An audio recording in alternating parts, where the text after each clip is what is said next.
Welcome sa itong Taknas Pagtuon. Ang pagtuon nga itong gikinahanglan nilang ulahi mga adlaw aron nadugangan pagid natong kahibalo sa mga pulong sa Ginoo o labaw pa kita maandam sa iyang pagbalik nga atong gituan nga hapit na gayon. Pansadili pa kana atong imbitahon ang Balang Espiritu nga magauban ka nato ug hangyo nato si Dr. Lianto nga magahatag og usa ka pagampo. Okay. Dining takna o Dios, dili matuki mga among kalipay, nga gihatagan mo kami og higayod makahimo sa paghisgot sa imong balaan nga pulong. Tuguti nga imo kaming bubuan sa pinasay nga mga panalangin, may mansab sa among mga viewers sa nagkanlain nga mga dapit dinhi sa among lugar sa Pilipinas o sa laing nga nasod. Among gihangyo ang imong balaang presensya naa sa among talula karon aron kining among pagtuon mahimong panalangin kanamong tanan sa ngalan ni Ginisus nga mumanluwas. Amen. Welcome sa atong Taknas Pagtuon og labi ginag atong mainstay Ma'am Shay. Welcome. Welcome sa atong naanda na gyud nga kada semana nga programa Taknas sa Pagtuon og hinaot nga kamong tanan nakabaton og maayong panglawas, malipayon sa pagsunod sa maong programa nga makatabang sa atong pagtuon og ubay-ubay nga mga leksyon labi na gayod ni ining pag-andam alang sa ikaduhang pagbalik sa Ginoo. O usab Dr. Binoni Lantos, welcome dinhi sa atong ikaw may replacement karon ni Dr. Roger Nomos nga muabotay pud sa taud-taud. Pero salamat kayo nga andam ka og permanente nga ready sama sa atong leksyon karon. Nga gahisgot ma'am og getting ready. Ready for the harvest. For the harvest. Mura man kitapusan na kita ni. Kay harvest na god. Kanang naay uma dayon nakikipananom.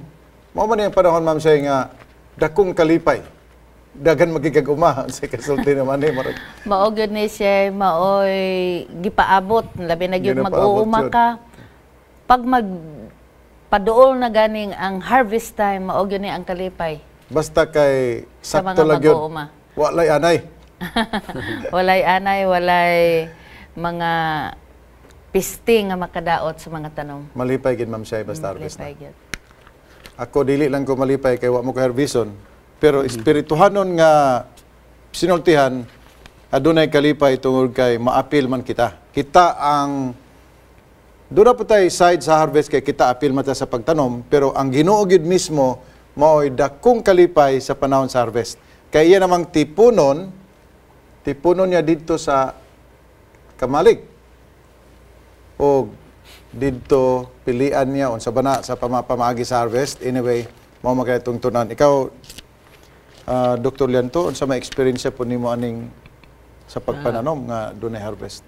Tinuod na nga panahon gani nga doon na harvest mo gyud nay pinaka excitement exciting moment sa mga farmers kay harvest na gud gihaguan pagtanom paghilamon yung pag-harvest na so dako nga kalipay na sa mga farmers may sa mga silingan sa mga So dako na siyang kalipay labi na gayud sa nagapangabudlay. Yes. Oh. Nagapangabudlay. Nagapangabudlay. Sila magid ang direkta nga nagahatag silang kusog panahon. Kay panahon sa harvest dinha nimo madawat ang imong balos. No? So kung magkapital ka, gahon-hon ka ginansya. Mao man usab sa atong espirituhanong pagkinabuhi. Analogy. O ang memory verse nato ma'am siya makita sa James 5:8. Pwede nato basahon.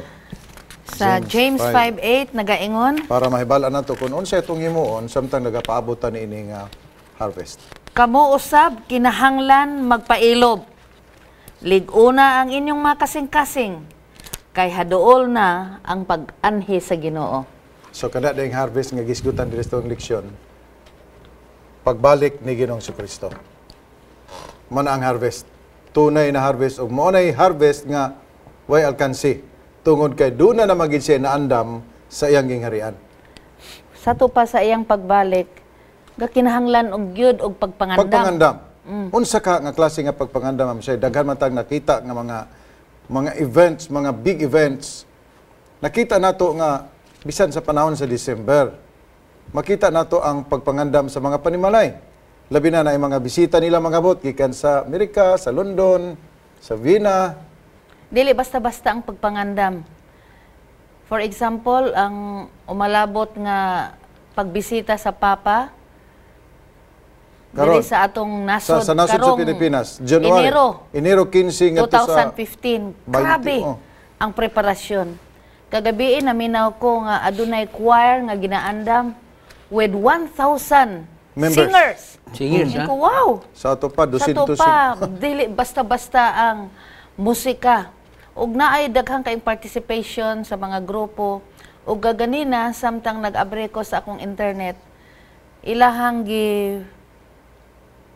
pangandaman pud ang protection gyud, no? Protection. Daghan nga mga anggulo, areas nga ilang Gibutang dito, ginisiguro. what are the possible groups who will attack the So ila gibantayan usab ka na nila.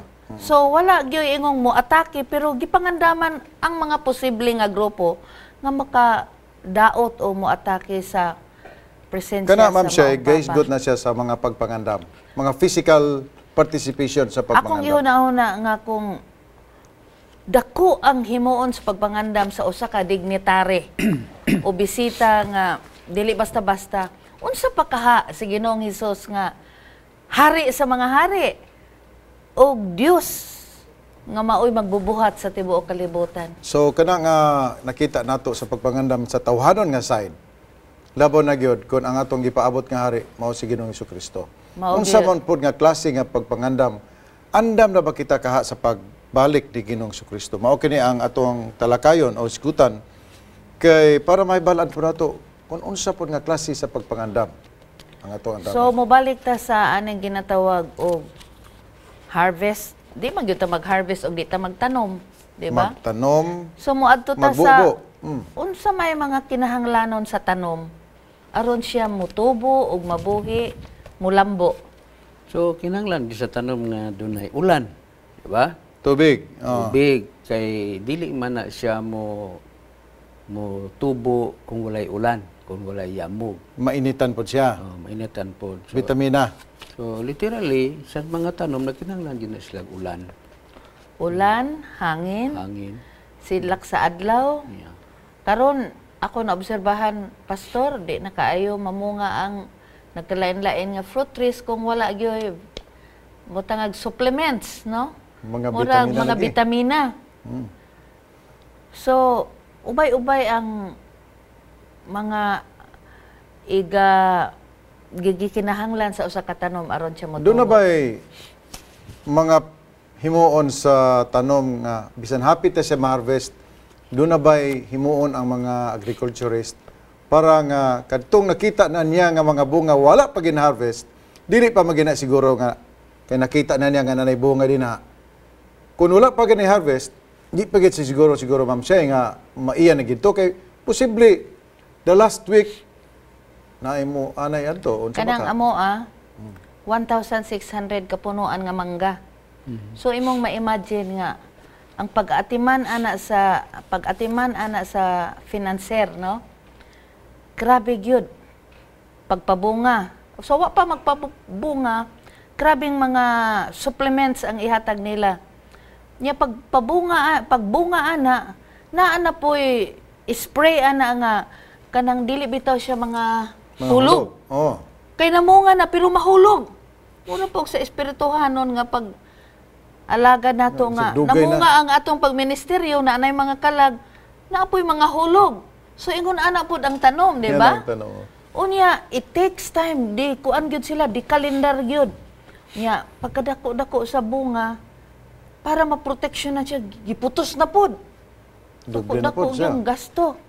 Nya pagputos ana, sige yung spray nga mo hold on na siya hangtod makaingon ang usa ka mag-uuma nga kani mature na ni siya. Mature na Mature for harvest. Unya pag mature for harvest, bantayan na pod. Naa na po'y magsige og bantay gyud bisag gabi tungod kay kawaton man pod sa uban. Pareha na siya mga kalag nga base na imo kawat kay naapoy mga lahi ug mga pundok nga magatudlo nga imbis na sulod na ka sa iglesia makaguwas na pod kay tungod sa mga lain nga mga pundok nga So, ako nakita nga ang preparasyon gyud So kaning rain. Before harvest. Na agyo ni siya tanan. Ang rain, ma'am, siya importante sa pagpangandam sa harvest. Ang rain. Unsa man po ning rain? Dinhi sa ato ang espiritual nga pagkinabuhi sa atong pag-alagad. Sa dili pa ang harvest, nagahisgot dire og unang ulan O ulahing o ulan. ulahing ulan. Unsa may kasulti ani pastor sa unang ulan? Ang unang ulan mo ni siya ang imo ang pag-atiman sa tawag og nakay gitanom. So importante nga doon na siya ay early rain. Pero kaning early rain, ang rain manggod sa ato ang pagtuon gyud sa espirituhanon, mao gyud ang balang espiritu. Ug ang balang espiritu ato ni siyang gi-mintinar pinaagi sa mga pag-ampo. Kay kung walay pag-ampo, walay kalampusan ang ato ang kinabuhi nga espirituhanon. Muna nga ang pag-ampo, ang early rain, muna siya ang primero nga pagkadawat nimo sa pagtuo, kinahanglan ang balang espiritu nga anaa kanimo. Kay kun mo biya ikaw sa Ginoo, o biya ang balang espiritu kanimo, dili ang Ginoo mo ni biya nimo kundi imong gisalikway ang balang espiritu, dili ka makatubo nga wala na ka nagkinahanglan niya sa katapusan nga ulan. Kay wala naman ka. Ang nagkinahanglan namang sa katapusan nga ulan, mao kadtong nitubo og nilahutay siya ngadto na sa katapusan nga panahon sa kasaysayan sa kalibutan nga hapit na mabalik ang atong Ginoo og dayon kinahanglan dayon siya og kadto ng pang-harvest na gyud nga ulan nga mao to ang latter rain. Og kana gibuhi gina siya pinaagi sa pag-ampo. Dr. Lianto, unsa may imong ikasulti ni adtong unang ulan nga na-experiencehan sa mga apostolis? Sa diha nga naka-experience sila sa unang ulan, there were lots of conversions. No? Nangausab ang ilang mga kinabuhi, nangausab ang ilang kinaiya. At least nga nalantaw nila nga di ay sa kinabuhi nga dinit sa yuta, nagkinahanglan sila o kausaban tungod sa gahom sa Espiritu Santo, mo tong ilang gidawat sa Kristo nga ingon ilang personal manluwas. Tungod na siya During sa conversions. presensya sa balang espiritu. Yes, presensya sa balang espiritu. So imo makita nga aduna gyud gahom, no? Niligaw. There was power. Holy Spirit gid ma'am siya. Ang buhat kapitulo 1 bersikulo 8 mao gigingon nga ug makadawat kamo gahom sa diha nga ang balang espiritu moabot kaninyo. Wala gid ta mura taog kining empty vessel or kanang balayan lamang nga dako nga balayan pero walay sulod. Dunay term ang akong professor sa una sa English ma'am siya. Na term niya nga kanang gobbledygook nga in English. Gobbledygook means dagag gisulti pero di masabtan. Mana siya. Posible ta daghan kita kipamulong pero wala na iyon sa balang espiritu. Wala na iyon sa pamaagi sa Ginoo. Gobbledygook. Muraga nang pato bitaw nga sigilag yaw-yaw nga di masabtan. No. So gobbledygook. So ang gahom sa balaan nga espiritu mao ni siya nakapaaghat sa tao. Mao na siya. Mao na siya ay driving force. Driving force. Sa tanan, siya ang inspirasyon, siya ang kuryente, siya ang koneksyon, siya tanan. Mao na siya nga kana bitaw mag-ampo ta nga Ginoo ipataliwala kanamo ang balang espiritu.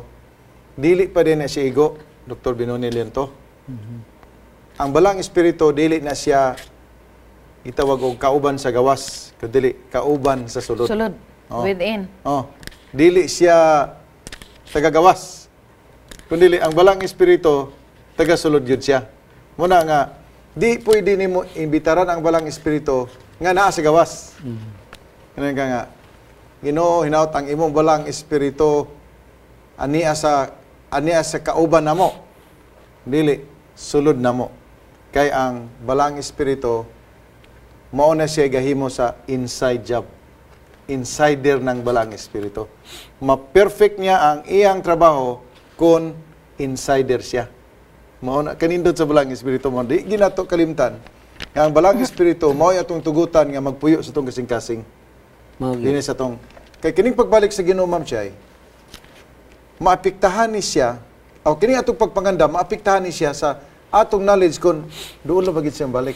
Mabutang gani sa una-una nimo nga dugay pambalik ang Ginoo, dunay tendensiya gyud nga murag mo action po ka og luya. Mo nay delikado. Delikado gyud kaayo. Tungod kay kag may patakaayo, giskot naman nga dool mo balik ang Ginoo. So, Kamay how pa ka. near is near, no? Adventista naman gyud mo no, ang pamilya. Oh. Dili man. Pero mga 1963 na Adventista ang akong amahan, ang pamilya. Pero ang uban dili na makalahutay sa Paabot. paabot. Kay gilangayan na sila maayo. Dili dahil sayon ba ning pagpaabot, pastor? Lagi kay kung nagpaabot ka dayon wala gyud ni abot, dunay tendensiya mo bugnaw ang imong pagpaabot. Bisan asa ma'am siya. Daghan na kay nahitabo nga magulat ko nimo ha. Dayon ang gihulat dugay kay niabot, gibiyaan perting away pagabot sa balay. Mao gyud. Anong wala na ka didto? Sabot ta nga didto ka magulat nako. Ningon pod ang usa nga dugay man kay kung paabot nimo wa man ka niabot. Mo nang niuni na lang kog uli kay pasinog gibiyaan na gani pud ko nimo. Mo po na mahitabo sa mga katawhan sa Ginoo. Moabot ang mga pagduda, doubts, moabot ang pagbagulbol, Labi na kanay mga moabot scoffers. ang mga kaluya, no? Discouragements. Mao na, Unya gi- mo na bantayan gyud ay nato pag-ayo. Kay ang atong leksyon gayon og kana mo iyon ta nga hapit na mobalik ang Ginoo. Ang atong leksyon do na siya gi balik nga pangutana. Unsa ka duol ang imong duol Pastor Paulo? Mo na siya. How near? Unsa ka duol na imo kay kanang mo lakaw kuno ka sa bukid, ang imong kuyog nga mga taga-bukid, pag ingon nga, haduol na ba ang atong padulngan mo? Ingon gani kuno nga, Simod. ang simod gani kuno isulti, Layo pa na. Dili basta-basta. ambot og simod pa ba gihapon ang atong isulti karon sa mga tao or ato na gyud dili na simod, dili na sinimod ang atong pagtubag. Sigurado ka tani basta Basihan na dili kay simod ang atong kwanda. Basihan na to ang Biblia. Tungod kay mga panghitabo manggo dinhi sa kalibutan. Tataw na kaayo nga mga pahinumdom nato. Hadol na gyud ang panahon. mo lagi ingon O nga kini tataw gitawag na. nga harvest, kini atong gitawag nga harvest, nagareferer kani siya the end of the world.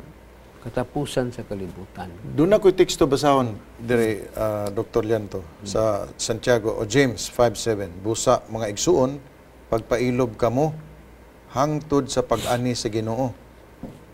Oh? Tanawa ang mag-uuma magapaabot sa bililong abot sa yuta. Siya magapailob labot sa abot hangtod kini makadawat sa sayo ug sa ulahing ulan. Kining bersikulo 7 pare-pareha rin yung tuno atong bersikulo 8 nga imong gibasa, Ma'am Shay. Kaya ang 8, kamo usab kinahanglang magpailob. Ang pagpailob lagi, Ma'am Shay, kung malangayan man ta, madugayan man ta, o kung sa mana, importante gyud ang pagpailob. Kaya kung may pailob, huwag mahimo. Usa siguro sa mga sekreto nga makapailob ta sa pagbalik sa Ginoo samtang kita magahulat is to make ourselves busy. Busy. Kana bitang maghulat ka unya nagaakay cellphone, hala tawagan sa anak ko ning akong mga kuan murag malimot ka. Pero kung idol ka nga gahulat kanang 30 minutes, 1 hour pertigyong dugaya. Sama sa atong gihimo sa taknas pagtuon. Ako dili man ko gusto nga mo martis na kay kinahanglan man nimo ma-review ang atong leksyon din mag-recording ta.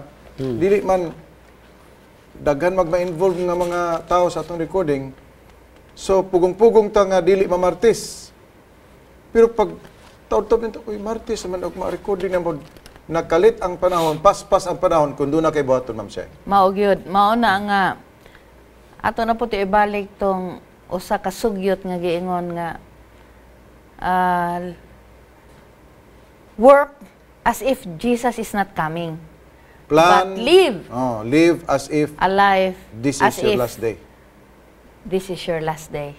Mao na siya. Ang pagkinabuhi nato murag kini na gid ang katapusan. So live the best life that God can afford for you. Mao na siya ang pinaka-best. Mao na nga usahay ubay-ubay ang nga discourage gyud. Ma'am Shay, kanang discourage, okay ra unta na siya kon dili pa kapinan og grumbling, groaning and kanabang murag na discourage pa ka pero nag-angin-angin pa ka sa uban. Muni nahitabo sa mga katawhan sa Ginoo. Giangin The nimo ang Israelites, uban. no? Oh, giangin nimo Sa ang uban. ilahang pag biyahe paingon sa Kanaan. Ug wa Grabe. pa siguro to'y bagulbol, murag dool-dool siguro. But it took them 40 years. Kanang pagbagulbol, pag-complain, dili na siya makatabang. Labi na kay kanana amo at pikto po na panitan ikaw amahan ka. Nagsige gagyaw-yaw nga di na mabalik ang Ginoo. Maapektahan na imong asawa, ang imong mga anak maminaw kanimo, ang imong mga parente labi na duna ka influensya, madala noon sila sa kabugnaw. Mao nay dili maayo. Actually, dali raman unta sila mag-abot dito sa yuta sa Saad. Dali Sa ra. Kanaan. Imbis, yuta sa Kanaan. 40 ka adlaw ra unta to. 40 ka-adlaw, pero nakabot og 40 years. Oh. Tungod kay sa diha sa dalanon, doon naman gud sila yung mga pagduduha sa paggiya sa Ginoo diha nila, nya nagsige sila bagulbol. Tungod sa ilang ginahimo, nakita sa Ginoo nga dili pa sila ready Musulod. musulod dito sa yuta sa Kanaan. So kung i-aplikar na nato pastor sa atong kapanahonan karon, mingon ta nga what makes the delay, no? Kana What makes the delay of Jesus coming? So, dinhi sa Santiago or James 5:12, doon natay basahonon dire, apan labaw sa tanan mga igsuon, ayaw gyud kamo pagpanumpa, bisan pa kon ipasikad sa langit o sa yuta, o sa bisan unsa pang panumpa, hinunua ang inyong oo himua nga oo ra, ug ang inyong dili himua nga dili ra, aron dili kamo mahiagom sa hukom sa silot. Ang relasyon ani nga bersikulo, kana bang doon na kay mga time setting, yung pagbalik sa Ginoo nga lagi, mauna ni ang pizza or doon na kay mga sad-sad, gisgutan ni diri sa itong pagpangandam. Mauna siya ang dili ang ngayon nato imon. Kung mangutana mga tao, unsa magid kadugay Pastor Paulo o Dr. Lanto Ma'am Shay, ang Ginoo ra gyud ang nasayod. Gani ang balaang kasulatan sa Mateo. Gasulti nga wala gyud nasayod. Pero ato nang dawaton uban sa pagunahuna nga ang Ginoo nasayod gyud. Pero kay ingon man siya nga way nasayod, dili na lang ta magkuti-kuti si Ginoo kay mao man na ang iyang mga pamaagi sa pagpadayag sa mga pulong. So ang ato ang pagpahinumdum karon sa atong mga kahigalaan, mga kaigsunan ug mga televiewers, ang pagpadayon, ang paglahutay sa pag-alaga Kana mo na siya. hangtod sa iyang pagbalik. Kana So, kung kano sa manggaling sa muanhi, dili na nato dili na nato kabalakan. dili kabalakan. Basta sigurado ta nga mobalik siya. Yeah. Sigurado ta nga mobalik siya, ang ato lang himuon mao nga atong pagpangandam og pagpailob. Kaya kung Okay. wala gud tay pailob sa ato nga kaugalingon, usay ma-discourage ka man. Kaya kung ga-expect ka nga mobalik na ng mga tuiga, sama sa nahitabo nitong unang mga panahon. So there was what we call the great disappointment. Great disappointment. Kaya expectant man kay sila. Gasetting naman sila. Gasetting. Na naman sila mga ginahon nga pizza. Yeah. Pero mga kaigsunan, ang atong pagtuon karon, getting ready sa dako nga pag-ani. Kini maghatag ka nato og inspirasyon tungod kay gipahinumduman kita sa libro ni James nga di ay ang Ginoo mubalik gayud sa iyang kaugalingon nga schedule, dili sa atong kaugalingon nga schedule. Ang ako ipahinumdom nga sa ato ang mga lamparahan, kinahanglan pasigahon nato nga ang kinabuhi o kinaiya ni Ginoong Hesus adlaw-adlaw, minuto-minuto mo reflect sa atong kinabuhi tungod kay sama ni adtong mga 5 ka mga wise virgins, their lamps were filled with oil Mao ang balang nga espiritu. mao ang balaang espiritu. Magpailob ta sa paghulat o pag-andam sa ikaduhang pagbalik sa Ginoo. O kung samtang kita nagabuhat sa bulaton sa Ginoo, kita nagmalipayon, di na nato bation ang kadugay. Kaya ang nagmalipayon nga mga katawhan, dili sila makabati sa kadugay, sa kalaay, tuog kay nalipay sila nga nag-alagad sa Ginoo. O hinumduman nato mga kaigsunan nga dito sa langit, inigbalik unya sa Ginoo, magkita ta dito, lunlon kalipay, lunlon kalinaw, o ginaot kitang tanan, mag-abot dito inigbalik sa atong Ginoong Jesucristo. Atong paminawan ang usa ka awit tugang inspirasyon sa atong pag-alagad pagtuon sa mga pulong sa Ginoo.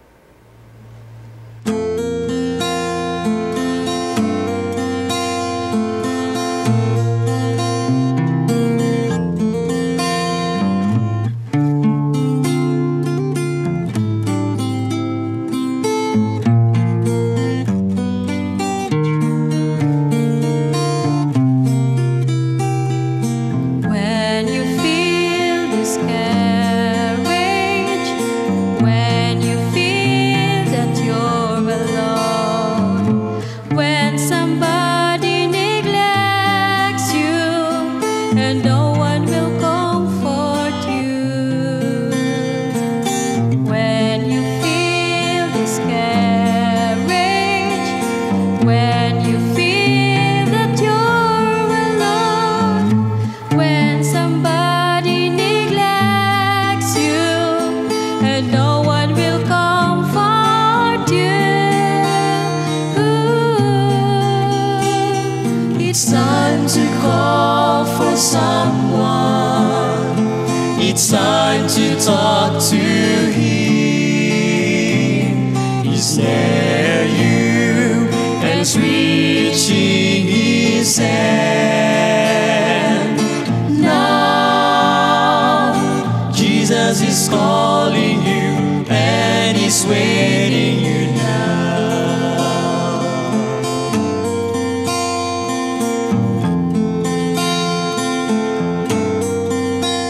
Kang salamat Ginoo sa leksyon nga among naton-an ining sa manahuna.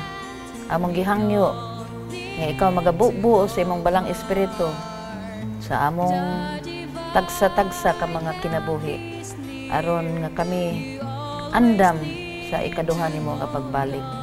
Hinaot nga ang gugma panalangit among mabatnan adlaw-adlaw o tagay kami sa espiritu sa pagpailog nga sa niya pag-abot nimo niyang taknaha kami malipayon sa pagsugat kanimo. Kining tanan among ginahangyo sa ngalan ni Ginoong Hesus. Amen. It's time to call for someone. It's time to talk to Him. He's near you and reaching His hand.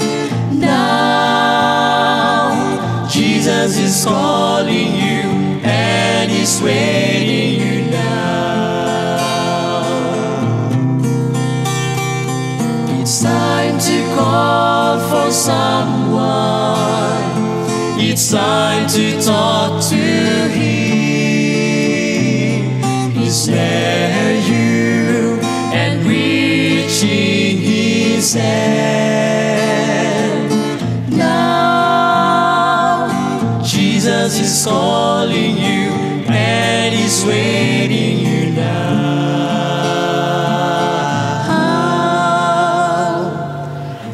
Jesus is calling you and He's waiting.